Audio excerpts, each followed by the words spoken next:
हाँ पैंता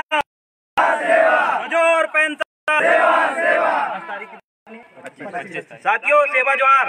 आज तारीख है 25 जुलाई। आज हम सभी लोग यहाँ परासिया ब्लॉक के मंडली इकट्ठे हुए हैं, गोंडवाना स्टूडेंट्स यूनियन। और आज हम आपको बता दें कि आदिवासियों के ऊपर जिस प्रकार का अत्याचार हो रहा है उसके खिलाफ हम सब लोग संघर्ष करेंगे, लड़ेंगे, जीतेंगे। और मैं आपको बता दूं, जो गलत ये हुआ है कि झारखंड की बेलोसा बबीता कश्यप को जो गुजरात TS सरकार ने गिरफ्तार की है, हम उसके खिलाफ हैं।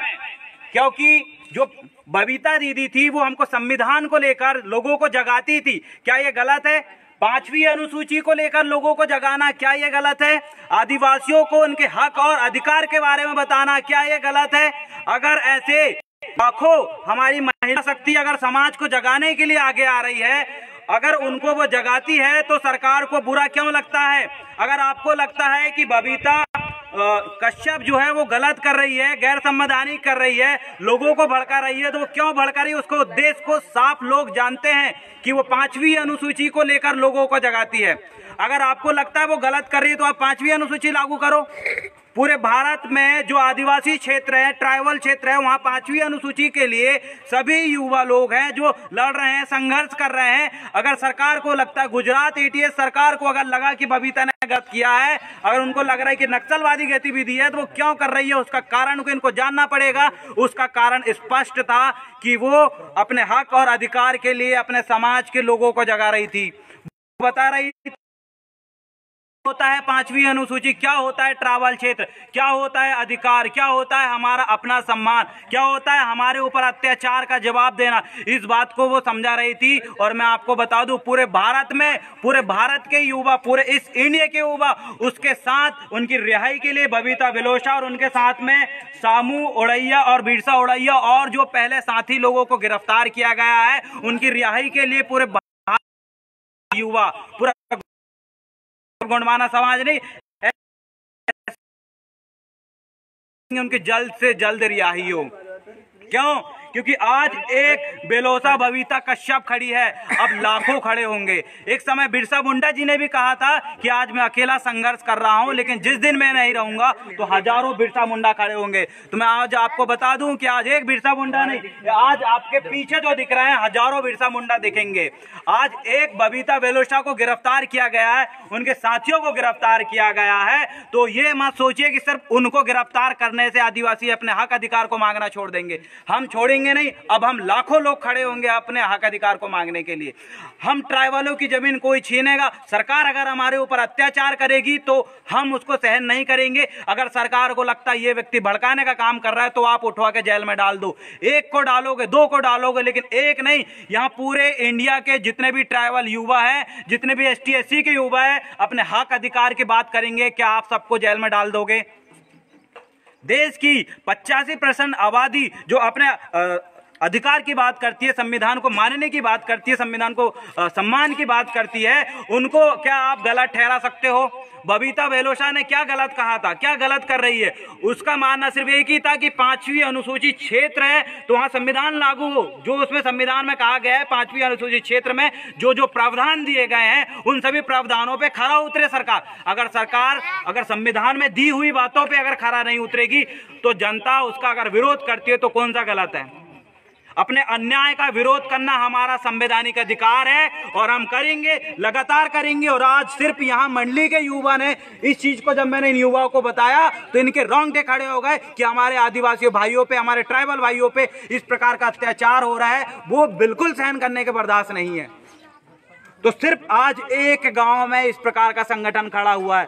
हम उनकी रिहाई के लिए आगे बढ़ेंगे और हम कहेंगे कि बबीता जो है बेलोसा, बबीता को रिहा करो, रिहा करो, रिहा करो, बबीता बेलोसा को रिहा करो, रिहा करो, रिहा करो, बेलोसा बबीता को रिहा करो, रिहा करो, रिहा करो। उनके सभी साथी तो अन्याय अत्याचार के खिलाफ लड़ रहे हैं, उनको रिहा करो, रिहा करो, रिहा करो।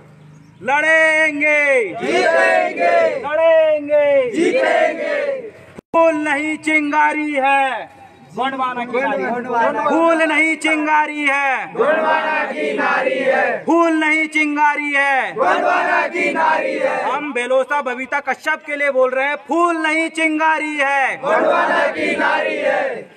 आदिवासियों के ऊपर अत्याचार करना बंद करो, बंद करो, बंद करो, आदिवासियों के ऊपर अत्याचार करना बंद करो, बंद करो, बंद करो। आप सभी हमारे इस वीडियो को जितने भी सैकड़ों लोग, हजारों लोग जो अभी लाइव देख रहे हैं, हम आपसे कहना चाहेंगे कि इस प्रकार के संगठन बना के अत्याचार के खिलाफ आप आवाज उठाइए और बेलोसा बबीता कश्यप को, जिस प्रकार हमारे बीच की बेटी को आज ही खबर मिली है कि जो हक अधिकार की बात करती थी, उस आदिवासी बेटी को गुजरात एटीएस ने अंदर कर दिए, गिरफ्तार कर ली है। तो मैं आपको ये बताना चाहूंगा कि वीडियो ज्यादा से ज्यादा शेयर करें, उन सभी लोगों तक शेयर करें ताकि सब लोग उनके उस सरकार के खिलाफ आवाज उठा सके, उनके खिलाफ विरोध प्रदर्शन कर सके, जो कि हमारा संवैधानिक अधिकार है। इस वीडियो को ज्यादा से ज्यादा शेयर करें, लाइक करें, कमेंट करें और हमारे जो युवा उनका हौसला बढ़ाएं। एक बार हम फिर से बोलेंगे, फड़ा पैंता सेवा सेवा, हजूर पैंता सेवा सेवा, गोंडवाना के वास्ते खाली कर दो रास्ते, गोंडवाना के वास्ते खाली कर दो रास्ते, गोंडवाना के वास्ते खाली कर दो रास्ते। लड़ेंगे, जीतेंगे, लड़ेंगे, जीतेंगे। ये सरकार ना हमको पहले रोक पाई थी, ना ने कभी सरकार के आगे घुटने नहीं टेके। अन्याय के खिलाफ भले ही शंकर शाह, रघुनाथ शाह जो अन्याय के खिलाफ संघर्ष कर रहे थे, अंग्रेजी हुकूमत ने उनको तोप के सामने, हमारे जो महाराजा थे गोंडवाना साम्राज्य के, वो न्याय के लिए लड़ाई लड़ रहे थे, उनको तोप के सामने उड़ा दिए थे, लेकिन उन्होंने कभी घुटने नहीं टेके।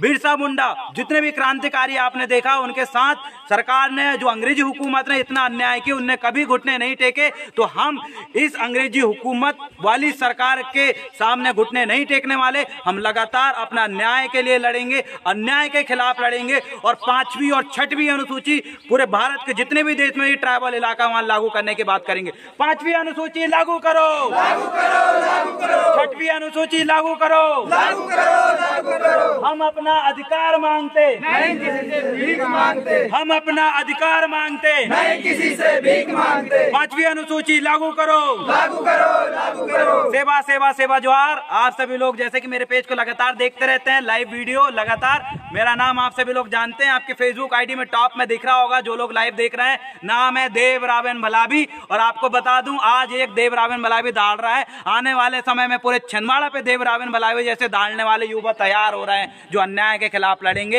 एक की आवाज आप बंद कर सकते हो और सबकी नहीं कर सकते। और हाँ, कुछ साथी है जो हमारे स्टूडेंट यूनियन को तोड़ने के लिए कुछ षड्यंत्र कर रहे हैं। लोकल छिंदवाड़ा से मैंने देखा कि जीएसयू के जो बंदे काम कर रहे हैं, उनकी शिकायत कुछ ऊपर के पदाधिकारियों से करते हैं कि ये युवा जो हैं ये इस प्रकार की हरकत कर रहे हैं, हमारे काम को तोड़ने की कोशिश करते हैं। तो आप सभी लोगों से मैं ये कहना चाहूंगा कि गोंडवाना स्टूडेंट यूनियन की बुराई अगर कोई करता हो तो उसको मुंह पे जवाब दे, तुम क्या कर रहे हो।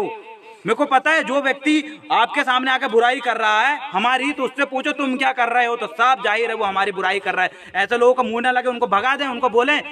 क्योंकि मैं आपको बता दूं, आज ये मेरा 10वां दिन है, 10 दिन से लगातार मैं गठन कर रहा हूं। आज मैं यहाँ पर आया था, कल मैं भुतेरा में था, उससे पहले भानादेही में था, परासिया में था, सौंसर में था, चौरई में था। लगातार 10 दिनों से गोंडवाना स्टूडेंट यूनियन अपनी गठन की प्रक्रिया चालू है। मैं आपको बता दूं, एक दिन में गोंडवाना स्टूडेंट यूनियन के 4-4, 5-5 जगह बैठक हो रही है। आज मैं यहाँ पर बोल रहा हूँ, लेकिन बाकी ब्लॉक में भी वो ग्रामीण स्तर पे वो भी मेरे तरह बोल रहे हैं। सिर्फ मैं नहीं, एक मीटिंग नहीं, एक ही दिन आज 10, 15, 20 मीटिंग हो रही है। तो मैं आपको बता दूं, गोंडवाना स्टूडेंट यूनियन लगातार काम कर रही है। और जो कर्मचारी संगठन, पुलिस वाले, किसी भी विभाग में हो, अगर आप इस वीडियो को देख रहे हैं तो मैं आपसे कहना चाहूंगा कि हम युवाओं को आपकी जरूरत है। अगर हम छिंदवाड़ा जाते हैं, अगर हम थाना जाते हैं, हमारे समाज के कुछ एसपी और जो कुछ थानेदार है, उन लोग हमारे समाज के होने के बाद भी हमारे युवाओं की मदद नहीं करते।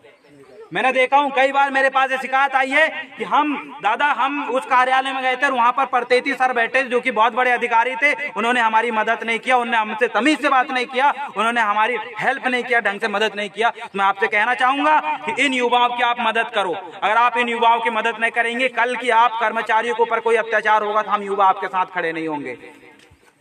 आप किसी भी पद में हो, चाहे आप कलेक्टर हो, एसपी हो, डीएसपी हो, कितने बड़े पद में हो, इन युवाओं की आपको मदद करना पड़ेगा। हमको हर प्रकार से आपकी मदद की जरूरत है। आर्थिक रूप से, सामाजिक रूप से, राजनीतिक रूप से तो आप करेंगे नहीं क्योंकि आप एक सरकारी कर्मचारी हैं, तो आर्थिक रूप से भी आप हमको मदद कर सकते हैं। आपके क्षेत्र में जो युवा काम कर रहे हैं उन युवाओं की आप मदद करें आर्थिक रूप से।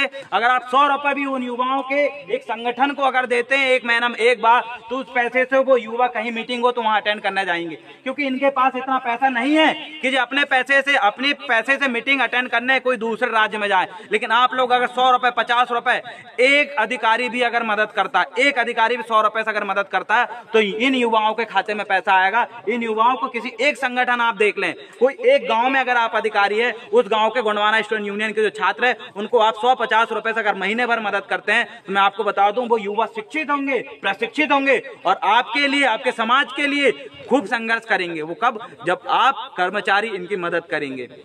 और जो हमारी बुराई करने वाले लोग हैं, चाहे वो राजनीतिक पार्टी में बैठा हो, चाहे वो किसी प्रकार से समाज को तोड़ने का काम कर रहा हो, आप सुधर जाओ। आप लाख बुराई करो, हमको कोई फर्क नहीं पड़ेगा। आपका काम है बुराई करने का, क्योंकि किसी ने कहा है कि हाथी चले बाजार, कुत्ते भूखे हजार। तो कई कुत्ते भौंकते रहेंगे, हमको कोई फर्क नहीं पड़ने वाला। हम लगातार अपने काम को अंजाम देंगे, अपने उद्देश्य को, अपने इरादों को जमीन में खरा उतरेंगे।